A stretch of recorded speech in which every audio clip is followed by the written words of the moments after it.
welcome to Natural Recovery from Suffering. This is Scott Kiloby, and I've got my best friend and cohort. What's the word, cohort? You're a cohort of some kind, a co-developer, Dan McLintock, with me today again. Dan?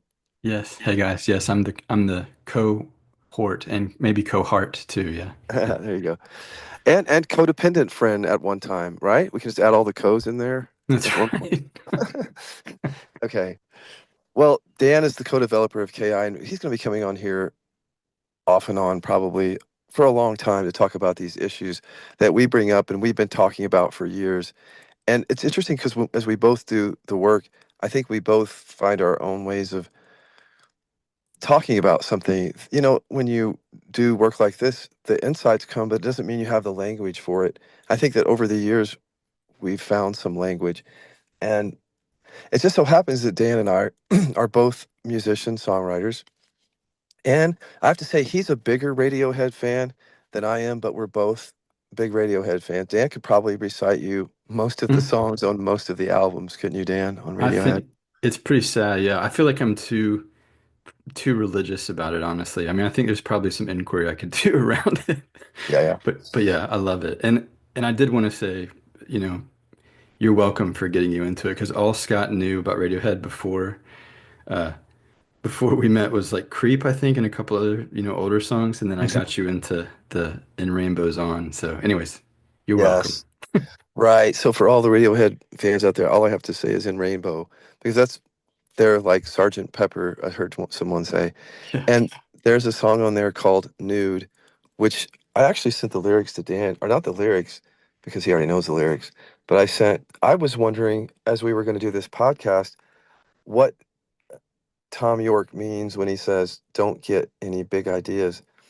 And I had a sense of it, 'cause, you hear something and you kind of know we don't know what he meant, but I looked up, trusty AI told me that in the song Nude by Radiohead, the line, don't get any big ideas, suggests a caution against overthinking or overestimating one's ambitions.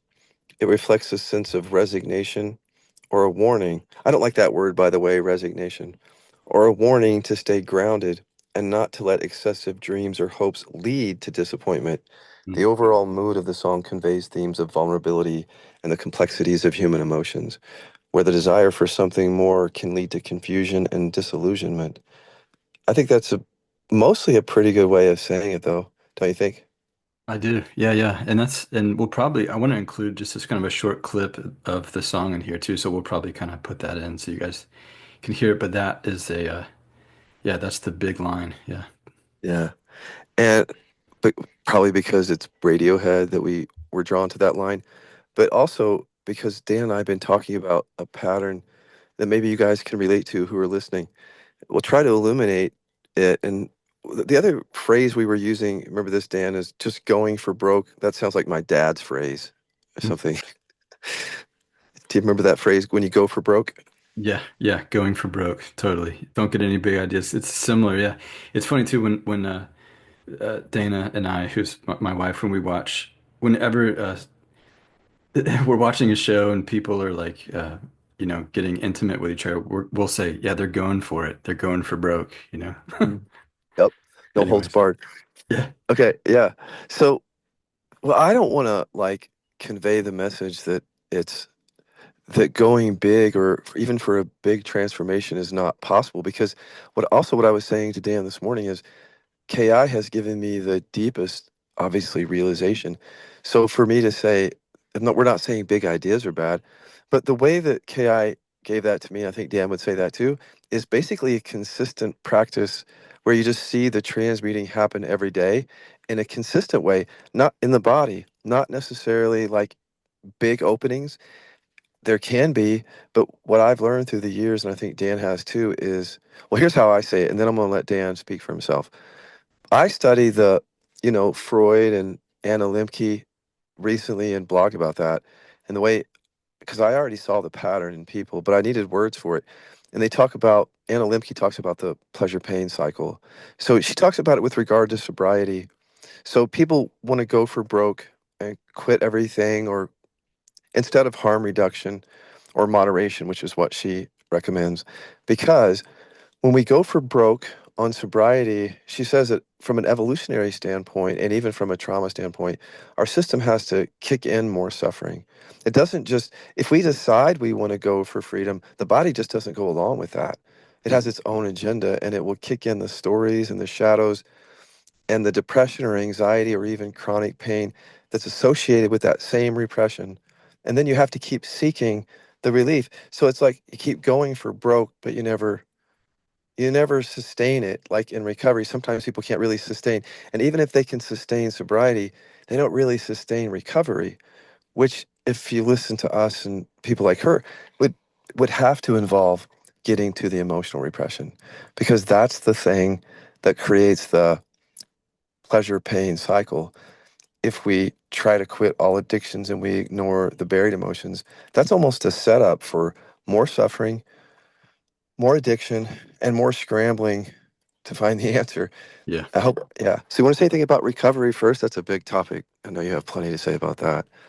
Big Yeah. ideas. Yeah, I do. We can get into both recovery and addiction, really. It's like kind of both sides of it have the big idea. But yeah, I think it's in recovery they have there's a big concept around powerlessness, you know, and they talk about it in the first step. It's like we're powerless over our drug or, you know, we have to admit powerlessness. And, you know, what I've started to see in my own work with emotional repression and stuff is it's like the emotional repression is the mechanism in the body that uh keeps me disempowered, you know, it keeps me in that state of powerlessness. And so like Scott's saying, like if the emotional repression, if that's not addressed in the process of recovery or in the process of, you know, healing and therapy or, you know, in whatever paradigm you're in, it's like the problem in each paradigm is emotional repression. So if the paradigm leaves out the buried emotions and the repression mechanism, then that's a problem because I'm trying to get out of I'm fighting myself really because in my system the emotional repression is fighting for suffering or for addiction or whatever, and then I'm consciously trying to fight against it, you know? So Mm, it's like it splits people yeah. to try to go for broke, you know? Yeah. So how do you see the powerlessness in terms of how that motivates us to go for broke? You kind of said it, but it's so related to it because we want our power, like as anger repressors, we find our power with anger repression work. So we know then retroactively what we were always missing. And it kind of makes me, because it's all retroactive, but when I didn't have that power within me, it would have been only been natural to go for broken different ways to look for that because I didn't want to feel the buried anger. I didn't want to Yeah. sit and process the buried anger. I just wanted something quick and fast and sudden and all that. Yeah. Yeah, I just wanted to escape my suffering. Like for me with my addiction, my porn addiction, it was like my whole I was bent on ending that. I was like I have to stop using because there was a belief in there that it's like my suffering is being caused by this porn, you know, or by the obsessive, you know, binges that I have with the porn. Like that's the reason that I'm suffering. You know, and if somebody had stopped me right there and went, wait, hold on, which is what you kind of, in a way, you kind of started to do that with me, Scott, which was great when I came to the Kiloby Center. But if somebody had said, wait, hold on, it's not the porn, it's the buried anger, it's the buried emotions, then that would have been, it probably, frankly, would have saved me a lot of time and have been way more direct just to go here. This is the root of your suffering. It's actually not what you think it is. It's this other thing, you know? Yes. That's important. Can we stop on that point? Because when we first developed the work, we weren't aware, I hope everyone heard, that of the repression of emotion. We were working with your sexual repression. Can you talk about a little about that? And I want to talk about my addictions in terms of going for broke. I know you were kind of going there. Like we sat in that hot tub so many nights where you were trying to overcome that pattern. Do you remember that? Yeah, I definitely And do. Yeah, over and over again. Yeah, go ahead. Yeah. no, can you share about that? Because I don't know if anybody's seen an inside view of like, we can both talk about it, of what it's like to try, do inquiry with the hope that you're getting to something and it doesn't quite get to it. I mean, it starts to, but it's like what you're saying is the more skillful, the better. And we didn't have the skill. That's all I'm saying. So, can you give us a little bit of experience of like you were trying to end porn, but we didn't have the skill? Totally. Yeah. Yeah, we were trying, we were going for it. And in the process, I think we figured out, you know, obviously we went towards the repression, figured out, okay, maybe this is the root. But when we were Yeah. first developing the work, yeah, it felt like we were kind of spinning our wheels, or at least I was spinning my wheels because it would be like, okay, let's do some inquiry and let's look for the beliefs around that you have around the porn and what drives your sexual compulsion. Yeah. And so we would do a little bit of work and there'd be a little bit of freedom, a little bit of opening, and some presence would come in and I'd feel a little bit better. And then, 3 or 4 days later, there'd be another binge. And then it would just reset because that same idea of I have to stop doing this. I was, Yeah. that's the big idea. I have to stop doing this Uh-huh. thing, um, would Yeah, kick and back even in. count Yeah. days too. Remember that. Add that in there because we talked about that. Like you, Oh, yeah. yeah, counting days of sobriety. That's part of the big idea. Yeah, yeah. And it's funny when you first said that to me, I talked to you on the phone, I remember, just before I was coming to the Kiloby Center, and you said, "Oh God," you said you're still counting clean time or sobriety, you're still counting days and clean time for that. And I went, "Well, yeah, of course I am." Yeah. Like that's been what I thought my solution was going to be for a long time was to finally be able to stop doing this thing. Hmm. Forever though. That's the big idea. Yeah. You know, or it's one day at a time. But there's a big idea under all that because it's the way I see it. I don't know if you did. Is like even the trying to quit and stay quit was coming from the shame and the repression and yeah, and still again, it wasn't focused on the right place. So I don't know how you saw that, but to me, the sobriety thing for me is definitely one of the big ideas that, like Anna's saying, that for a lot of people doesn't work. But then the other thing is, what? How do you know if it doesn't work? So you're saying that you got some relief, and I remember that. And can because people need to hear that too, Dan, about the Yeah. bypass that can even happen with this work or any work if you're not skillful. Can you say more about that? Yeah. Yeah, Is of course. So yeah, the relief would come like Scott and I would do some work around mining up some beliefs in the body, right? And one of the beliefs might have been like, oh, I'm a bad person because I acted out. I looked at porn. That means I'm bad. I messed up. And so we would be looking at those thoughts and bringing those up into awareness. And there would be some relaxing around it because I'd go, oh, maybe I'm not a bad person, or maybe this is okay that this happened for a second. Um, but then inevitably there would be another binge that would come and then it would just reset. And that was like my system was so fixated on the big idea of sobriety and getting clear of it and stopping acting out and you know getting free, like being free. If I repress my sexuality and if I repress my expression of sexuality, then I'm going to be free, which just saying it now, it sounds like that sounds insane, but that's what my system was yeah, programmed to be locked in. And I'll say this, both sides of it too. Maybe you had this too, Scott, and you can talk about it with your addiction stuff, but both sides of it, the addiction side, which was like the using obviously and the binging and stuff, there was a big idea there because it was like if I can just use yeah. porn enough, then I'll get to oblivion and that's freedom, right? So if I use the drug, I'll get free. And then when I got into recovery, it became, but if I stop the drug, then I'll get Mhm. free. Yeah, I mean, it's driven by the same fear. I was, the same repression is what we found. The using to get out of the pain and the stopping using comes from the same repression. I don't know if everyone knows that, but you have to go into the body to see it. When I was working with my sex addiction, BDSM addiction, I Yeah. just the words that came up was disillusionment and disappointment because I was just working with the shame. And so the compulsion would come back and then I would have to deal with the shame again. It was a cycle. I wasn't getting to the root because the anger repression was driving the submissive role in that Yeah. scenario, and it wasn't the shame. But the shame was the disillusionment. Like this didn't work. My big idea or whatever I'm trying to accomplish, and I was keep setting myself up for that.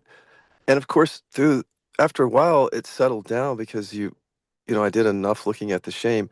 It settled down enough for me, but it never got to again the anger repression. So that's the setup there, right Yeah. there. Yep. Yeah. Anything on that? it feels like that's the setup for every one of these paradigms that we're talking about is with the repression is left out. It's like people don't mention, they don't bring that into the, you know, into the process. So yeah, totally. I mean, yeah, and for you, just because I think this is so fascinating to hear about, like w when you talk about the submissive role in the BDSM stuff that was up for you, Mhm. how did the anger repression play into that? Just, Yeah. how did that To me, it's inform yeah, it? it's to me it's obvious, but it's only obvious because I found it, and then a lot of other pe men and women, Yeah, straight and gay and bisexual, found it, and so it's just about repression. It's like you don't even have to be formally into BDSM. If you have a partner and you prefer it to be more submissive and the other one's more aggressive, yeah, uh, we're often just acting out a pattern. Like, so I couldn't be assertive and have boundaries and be angry in my life. So that was me acting that out in that way. And, you know, it's the ego. It's my yeah, ego having the kind of sex that my ego wants to have. It was my anger repression playing that role of the sub, because I was forced into it. It was a trauma for me. The yeah, bullying, for example, probably did that. yeah, yeah. The bullying in childhood, totally. Yeah. I mean, it's Yeah. amazing to me. I feel like the more I do this work, the more I see how much the person's dominant repression, like if like you and I are anger repressors, other people are more vulnerable, hurt, sadness repressors.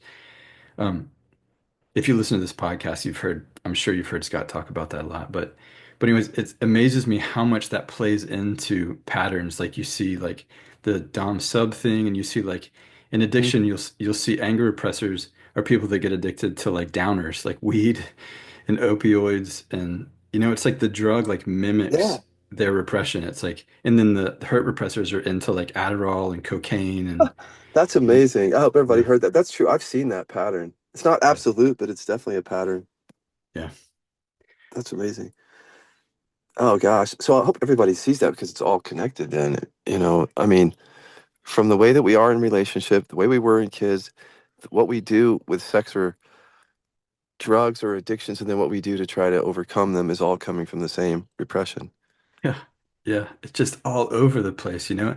And it's the thing you always say, hide, we don't want to hide the ball from people, meaning we don't want to leave out the fact that emotional repression and buried emotions is the root of it all. But it's like pretty much every paradigm that I've been through, the non-dual paradigm, the addiction, the recovery, the therapy, I did a little bit of plant medicine, Hmm. all of that stuff. I just didn't hear about it. If I did hear about it, I don't remember, but I don't remember people saying, "Here's the deal," you know? No, because I think it's repressed. I think it's for an obvious reason. Yeah. It's like even when you said to me that my pain might be, you said belief systems, which is your kind of way of saying emotional. But it's like it's not even in our language because it's like you said it, but you didn't say it. We don't talk about repressed emotions. Yeah. Yeah. It's wild. So for you, so that's sort of the addiction recovery like uh world that we were just talking about. Can you talk about it in I know you and Toshi have the book, The Awake But Sick, on this, but can you talk about it in the non-dual, like how Yeah. repression shows up in that paradigm? Yeah. Yeah, because the big idea is not just for addiction recovery. That's a good point. There's a lot of these other areas. And so the non-dual was, I think, maybe the way that I saw it first, because what a big idea that is you're going for awakening. That's the ultimate big idea in my life, more Yeah. than anything else, even more than like true love. And so as a seeker, if I don't know, you weren't really a diehard seeker, Dan, but I was. And so I ate, I slept with non-duality books. I shit on the toilet with them. I just lived in that world of watching everything and being and all that for I don't know how long, a year and a half, pretty steadily. My whole thing was even though the teachings were saying, well, the seeking needs to go. So I would watch even my thoughts of the big ideas. But still, I was driven at a very unconscious level towards that, at a very energetic level, even if I watched my thoughts. And so I can see how it happened is by watching my thoughts towards the big idea, the thoughts went quiet, but the repression wasn't touched. So there was this still energetic repression driving me towards the awakening experience, but then staying buried during the awakening. And Yeah. then as the awakening happens, I have no idea that all this has been driven by the repression. And here's the big idea. Here's the first, well, it's just the initial awakening, but I think it's the whole thing because it's so big. So, such a big idea. There's just the whole, it's, I am that. There's no idea there. And that's the ultimate idea that I wanted is just, I guess, the absence of my suffering. Yeah. But just like all big ideas, here came the disillusionment and disappointment because then there's cancer and then there's the addiction and tell the story again. But you know what happened after Yeah. that. Yeah. Yeah. And that's what, and that you, I mean, you and Toshi both had the big idea because you guys had like a really huge like awakening experience, so it's like Mhm. within the paradigm you had that, and then like you said, disillusionment follows, and then here's all the physical stuff that starts showing up afterwards, the Yeah. spine pain and the yeah, totally. Crazy. See, that's why I'm saying is like this whole topic for me is it's not personal in the suffering way, but I've lived it that when you go for, and you can't know it when you're going for even healing, like the big idea of that. It's like a psych out because James Clear says this. He talks about how people actually create healthy habits. They do it bit by bit and small changes. They don't say, I'm going to go change the world today or anything like that. They actually end up changing the world or transforming because they do it without having this big idea that psychs them out. Because the nervous system, if you don't understand how the repression works, it's constantly needing safety. So if you have an idea that's scary, the unconscious will take over there. And so you have to look at your big ideas and go into experience and into processing. Yep. Yep. Totally. And not expect it to be just a, wham bam, thank you, ma'am thing. Like remember one guy, I don't remember who it was, but you were talking about one of the non-dual teachers was saying, yeah, I all of my repression went in one fell swoop. Like everything just went, poof, Oh, and yeah. popped. And I was like, really? Like, Yeah. Right. So yeah, is that true? Like that, that's right. Because, you want to trust people, but that's not our experience, is what we're saying, is that it thaws out over time. It just, the real embodiment has been the opposite of the big idea. yeah, yeah, totally. It's like just little by little. Which, by the way, is another Radiohead song. Yeah, there you go. So, so I want to talk about this too, because this is something that I think totally shifted the way that I looked at my experience when we realized this and developing the work, when we started to develop the utility inquiry, and especially when we were looking at the utility for suffering states, whatever it was, if it was chronic pain or if it was mental emotional pain or whatever, depression, um, that the suffering is happening. First of all, the suffering is the emotional repression. It's the mechanism of repression that's holding down these buried emotions from Yeah. childhood. So that's the suffering that's happening. And within that, to start to see using the utility inquiry to look at what are the utilities for my suffering. Hmm. And as you know, we talked about this in the last podcast. I had like 15 different reasons why my system needed to continue to suffer. Yeah. And to see that the big idea within that suffering was uh to protect myself, to stay safe, to Yeah. be connected, to get love from my my parents, frankly. It's like in childhood, it's like I suffered in order to get taken care of and to be connected to these other people that were suffering and in repression, you know? Yeah. Yeah. Yeah. So yeah, I mean, that's so important. I almost want to do because I know you can't stay here long. I want to do a follow-up podcast. I can't promise it, but to do that kind of inquiry with people that you just because I don't if you can see that in your own direct experience that your suffering is there to keep you safe and that the big idea to get out of the suffering is there to keep you safe. yeah, And then you know where to go because what are you staying safe from? The buried emotions. So I mean, I want to stop here and do inquiry with people, but I don't want to do that because we're talking. I'll come back maybe and do it. yeah. Yeah. Yeah, but that's the context around it just being that your system, because we'll say, we say a lot in podcasts and in videos and stuff that we do, and that, your suffering is self-created, but and I think people can hear that sometimes they go, what the hell, like get I triggered know. by it. It's like, no, because I was abused or because this happened. And it's like, look, it's not like you're consciously creating, like you're going, okay, I'm going to suffer today. I'm going to be depressed all day. I'm going to decide that. It's like your Hmm. system, the unconscious mechanism of repression is creating that suffering. And Yeah. like you said, Scott, to get, love and to stay safe. So, yeah. Yeah. Also that just being from the non-dual world, when you see it that way, like I always say, like an iceberg, if we could talk about that too, because I want to talk about plant medicine, is Yeah. it in an iceberg under the water, like when something comes up, the most that we can do is kind of allow it because it's already there and we didn't choose it. Even the non-dual teachings will say you don't choose what arises. But when you become aware of the unconscious, you see why it arises or where it comes from. So it is chosen, but it's a chosen at an unconscious level below the water, below your level of detection. It's just your unconsciousness that isn't aware of that, or it's because of your state of unconsciousness that you don't know that directly to everybody you can't see it yet, is what I'm saying, but you can see it with these tools. Yep. Yep. You really can. And this is sort of a little test that I give people when they come into the work with us, whether it's mentorship or sessions or whatever, is I'll just say, okay, if you want to test and see if you are in emotional repression and if because if you are, I mean, you basically have lost the power of choice in your life, because the emotional repression is running your perceptions, it's running your habits, it's running a lot of your actions, so you don't have a lot of choice, frankly. And so if you want to test for that though, just see like when you're triggered or when you're upset about something, like uh, honestly try to just stop suffering in that moment without pretending or without medicating or any other thing. If you can, when you're triggered and when you're really in a state of suffering, if you can just decide to stop, um, then you're probably not in emotional repression. Usually people will go, well, no, they'll test it and they'll come back and they'll go, no, I can't. Right, exactly. That's an easy test. I Yeah. like that. Okay, so let's talk about like plant medicine. You did a little bit of that, and I did some ketamine. Now, I'll tell you, like things like ketamine, if you use it and you integrate it, you don't use it long term, it can be helpful with something like this, but I don't like endorse anything like that. But it's not always, it's like how we do something, because there'll be people who do plant medicine and then it stirs something up.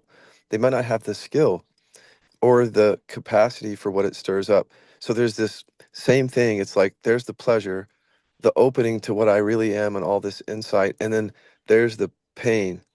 It's a pleasure pain cycle. 2 weeks later, a week later, after the plant medicine, I've seen people stay in a funk for 2 or 3 months after a big opening on plant medicine because they just didn't know how to integrate the same thing. It's repression and trauma being stirred up, and then, going for the big idea and Yeah. disillusionment. Yeah. Yeah. And I think it's a similar, I mean, with plant medicine, to me, it seems like a similar big idea to therapy in a way, where it's like if I can, yeah, it's a couple different things. I guess maybe some of it even is the awakening, the non-dual piece. Like if I can do this drug, whatever it is, and have this awakening experience or see parts of myself and heal, that's the big idea.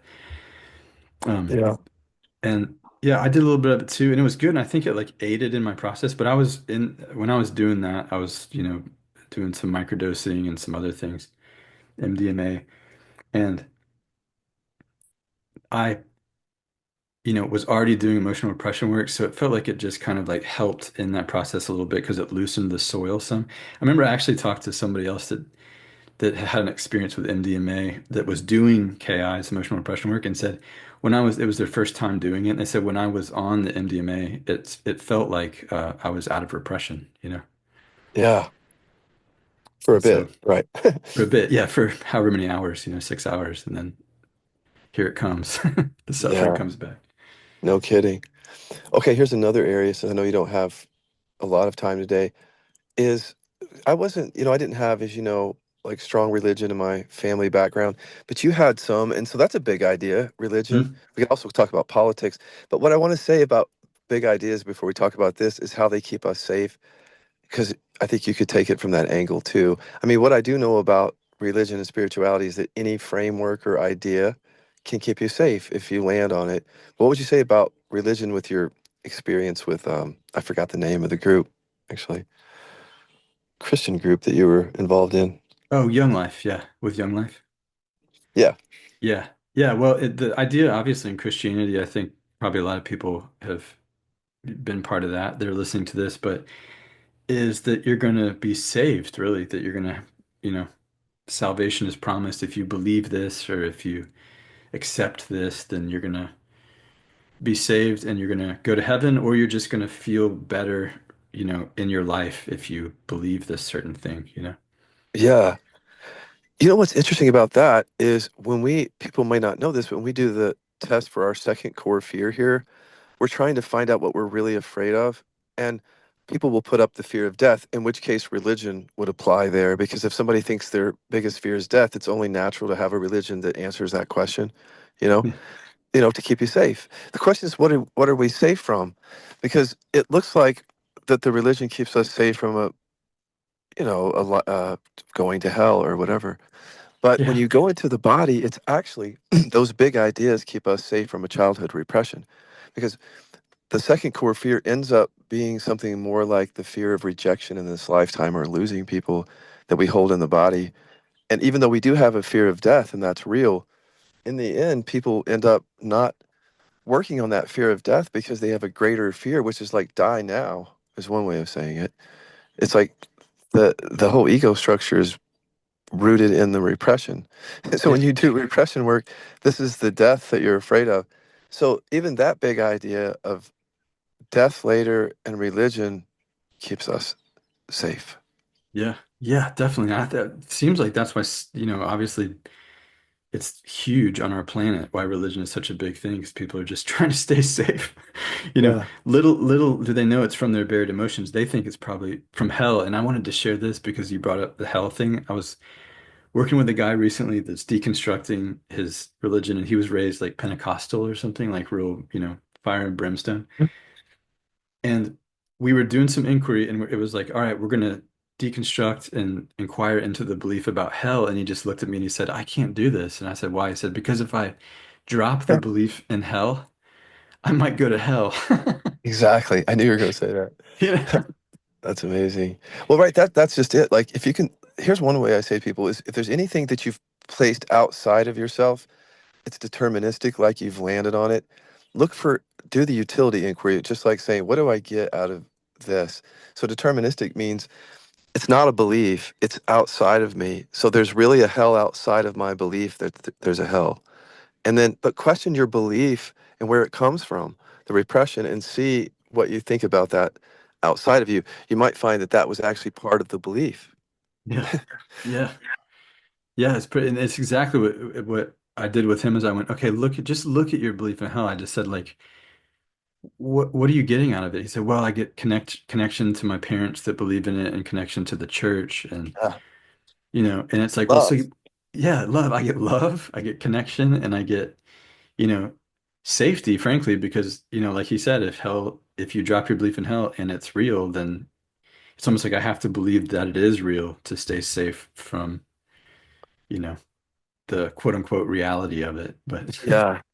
yeah, And that, well, you have to go, don't you, soon, Dan? I want to say one more thing about the big ideas. And you didn't know I was going to talk about this, but listen, yeah, yeah. the I did a podcast episode, but I'm not sure if I put it up yet, called "Don't Drink the KI Kool-Aid," because it's all landings and they're all big ideas. So even people who come here and they say, I've been listening to you, Dan, and clearly you're pointing to the root of it. I want to come and deal with this. Even that can be a big idea that shuts people down here. Yeah. Yep, totally. KI can become just as much of yeah, of a landing as anything else. And yeah, I think that's the beauty of it with our work is it's like you can even bring this into the process of inquiry. It's like I don't, because we're not, and this is the thing that I think that's different about KI, frankly, is because we're going, we're not asking you to believe that you have emotional repression. We're not asking you to believe that you can get out of it, and we're not asking you to believe it. We're just asking you to test and see if that's what's happening, if that's the thing that's driving your suffering. And so if you get hooked up in the beliefs around KI, like I'm an anger repressor, or I'm a hurt repressor, or I can get free of my suffering and repression and stuff, and you get caught up in that, you can just pull that right into the process. Yeah.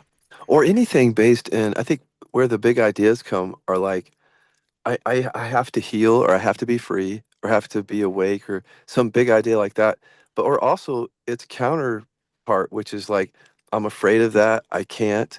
I mean, there's a double bind that most people aren't even aware of. Even with the big idea, they might say, "Well, I want to heal, and that's why I'm here." And I'll say that's one thought there. But if you go and you say, "What do I get out of that?" You'll find love and safety. And then there's a fear of it because healing involves feeling, and then that points to the repression. So if you say, I can heal, the same person would have resistance to it. And then if you say, well, what do you get out of believing you can't heal? Same safety and love.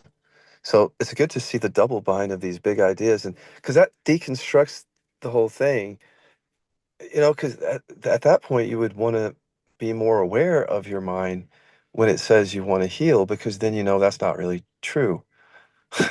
Yep. Yep. Right. It, it's exactly why an addict will relapse is because consciously they think they want to get sober, but their system's like, no, you know, Stay no, safe. no, we don't. Stay safe. Yeah. All right. Well, thank you, Dan. We could do longer, but I know you have some place to go. I'm going to put Dan's link to work with Dan here in the podcast. Anything you want to say about your social media? Because I know you're gaining some interest in TikTok and stuff, or invite people to different places. Yeah, I'm just on Instagram and TikTok and yeah, Facebook too, just my personal profile. But yeah, you can uh, find the link to work with me there, or you can visit repressiontest.com and just if you want to kind of dip your foot in the water and see if you're dealing with emotional repression, that's where I'd go. So yeah. Thanks, Dan.